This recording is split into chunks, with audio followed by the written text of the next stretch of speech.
Bonjour, chers amis. J'aimerais, pour introduire notre partage, vous lire un passage de l'Évangile. Il est question de la guérison d'un aveugle, Bartimée. Dans l'Évangile selon Marc au chapitre 10. Ils arrivèrent à Jéricho, et lorsque Jésus en sortit, avec ses disciples et une assez grande foule, le fils de Timée, Bartimée, mendiant aveugle, était assis au bord du chemin.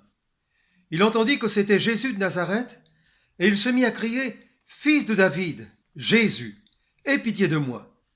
Plusieurs le reprenaient pour le faire taire, mais il criait beaucoup plus fort « Fils de David, aie pitié de moi !»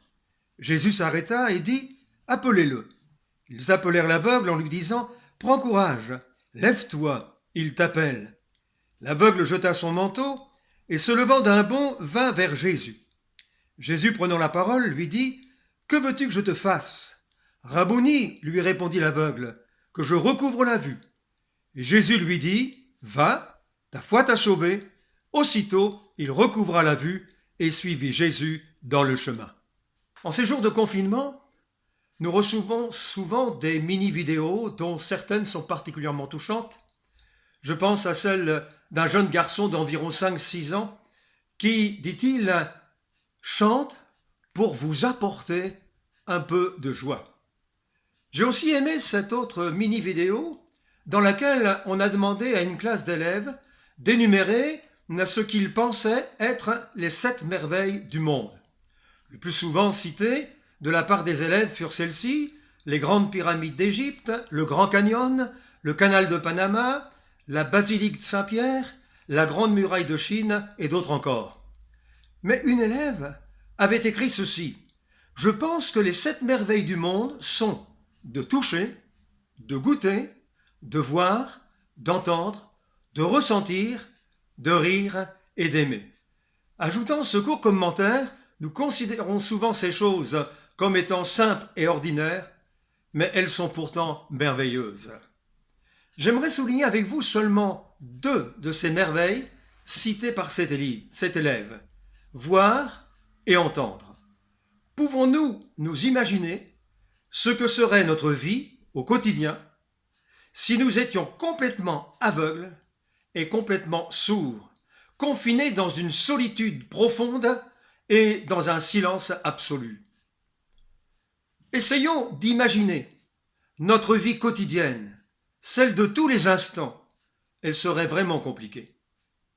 La Bible dit, dans le livre des Actes au chapitre 10 et au verset 38, « Jésus allait de lieu en lieu, en faisant du bien et en guérissant tous ceux qui étaient sous l'oppression du diable. » L'Évangile nous montre que Jésus guérissait des sourds, des aveugles, des muets, des boiteux, des paralytiques, toutes sortes de maladies et toutes sortes d'infirmités. La Bible dit aussi dans le livre des Proverbes, chapitre 20, verset 12, « L'oreille qui entend et l'œil qui voit, c'est l'Éternel qui les a fait l'un et l'autre. » Mais réalisons-nous la perfection de l'œuvre de Dieu. Le docteur Laurent Leininger, chirurgien ophtalmologiste, a écrit que l'œil humain, cet organe ultra perfectionné, peut se définir comme la caméra la plus complexe et la plus aboutie qui existe. L'œil est capable d'absorber et de traiter instantanément des multitudes d'informations à la seconde, et tout cela avec un automatisme extraordinaire. Comme ils sont précieux, nos yeux. Ne dit-on pas d'une chose à laquelle nous tenons fortement « J'y tiens comme à la prunelle de mes yeux ».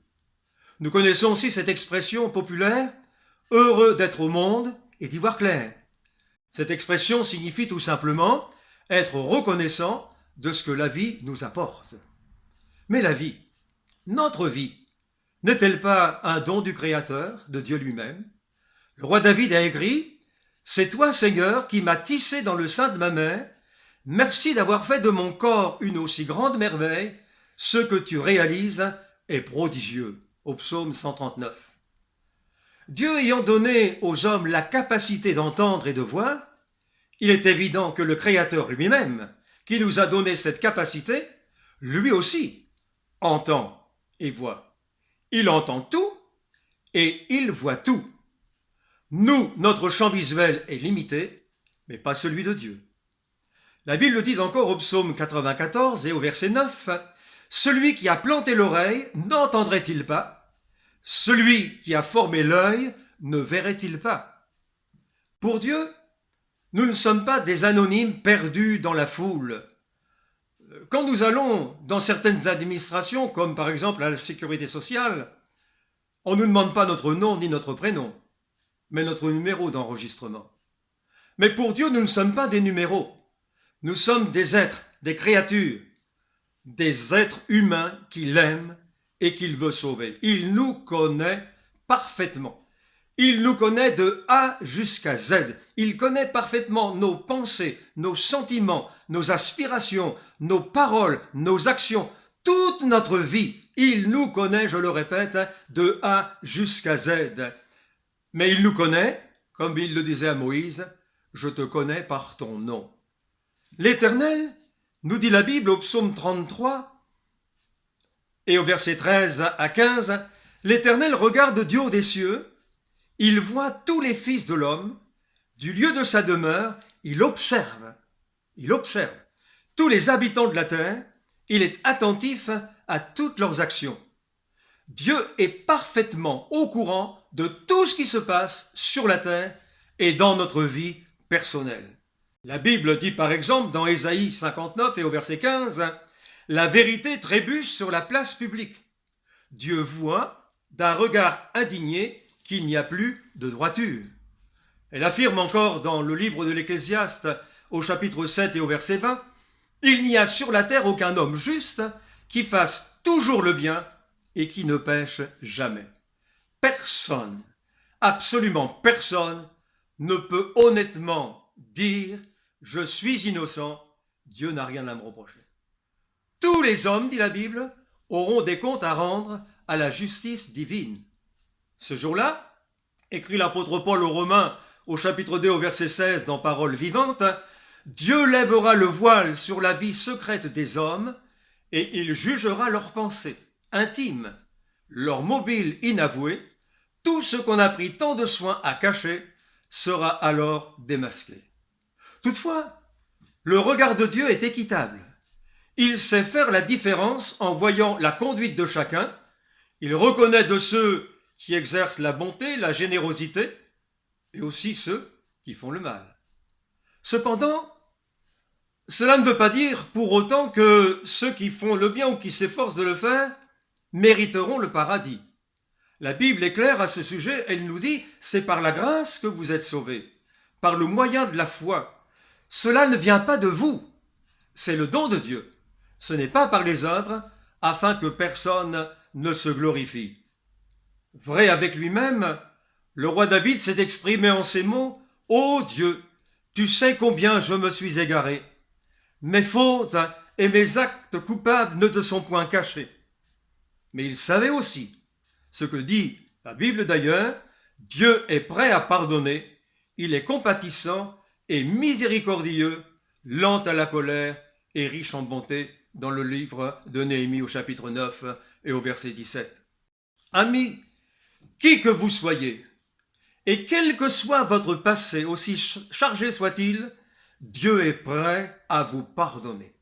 Dieu est prêt à vous pardonner parce que sur la croix, Jésus, par son sacrifice et son sang répandu, a fait l'expiation de nos péchés, parce que sur la croix, Jésus a satisfait la justice divine, le péché a été sanctionné. Ainsi, en invoquant le pardon de Dieu et en plaçant toute notre foi dans la personne et dans l'œuvre de Jésus à la croix, Dieu qui est saint, Dieu qui est juste, peut nous pardonner et il le fait volontiers quand nous nous repentons de tout notre cœur. Maintenant, je vous invite à demander sincèrement pardon à Dieu, avec la ferme intention de ne pas retomber dans les mêmes fautes et en comptant sur sa grâce pour tenir bon.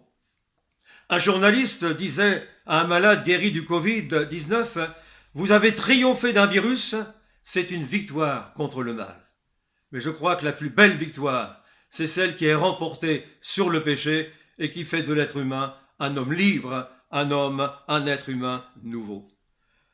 La parole de Dieu nous enseigne que les Israélites ont été soumis pendant plus de 4 siècles à un dur esclavage en Égypte Et ils n'en pouvaient plus, ils gémissaient, poussant des cris que leur arrachait cette dure servitude. Et la parole de Dieu nous dit que les appels au secours qu'ils lançaient dans leur esclavage montèrent vers Dieu. Dieu entendit leurs gémissements. Dieu regarda les enfants d'Israël et il en eut compassion. La Bible ajoute, l'Éternel dit, j'ai vu la souffrance de mon peuple qui est en Égypte, j'ai entendu les cris que lui font pousser ses oppresseurs, je connais ses douleurs.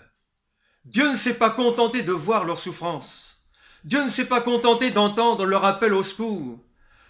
Et puis ensuite d'avoir compassion. Ça ne s'est pas arrêté là. Non.